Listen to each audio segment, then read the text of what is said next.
That's I right. want people to understand voter fraud. Voter fraud is this here: impersonating fraud at the polls, false registrations, Yes. duplicate voting, fraudulent use of absentee ballots, Yes. buying votes, illegal assistance at the polls, Yeah. ineligible voting, like illegal aliens voting in this here, dead people voting, Yeah. altering the vote count, ballot petition fraud. Those are some of the fraudulent activities.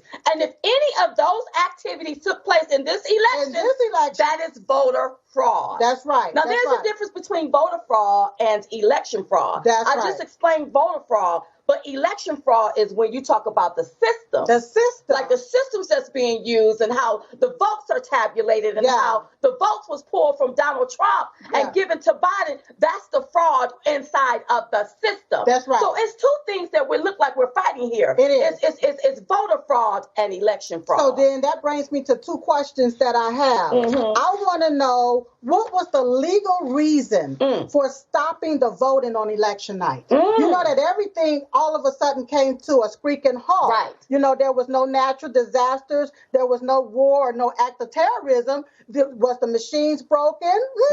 And then how did everybody decide to stop in several different states all at the same time? Not only that, in Georgia, they was reporting 99%. Yeah. It should have been called for President Trump, and it was not. Another thing, who authorized the removal of Trump votes, okay, at a particular time?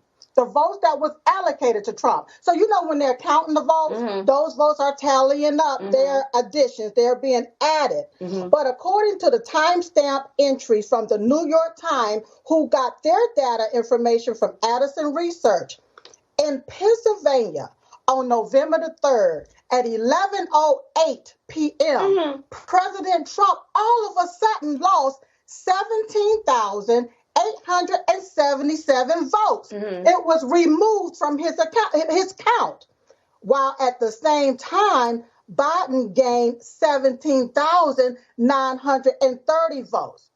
So what I want to know is if these votes were deleted or removed from President Trump's tally amount at 11:08 p.m. on November the 3rd, who authorized it? Wow. You know what I'm saying? That's interesting. What reason did they have to remove those votes? That's an interesting concept. On top of that, I know you all are hearing about these judges. Yes. These judges in the lower courts, how they're ruling and they're not ruling in our favor. But here is the deal. What's the deal? Is going to have to go to the U.S. Supreme Court because constitutional laws was broken here. That's what I'm saying. It's up to the state legislators to put laws in place. You can't make backdoor deals. Well, even down to the deal that was made with Abram and Raffensperger. That's the Secretary of State. Secretary of State.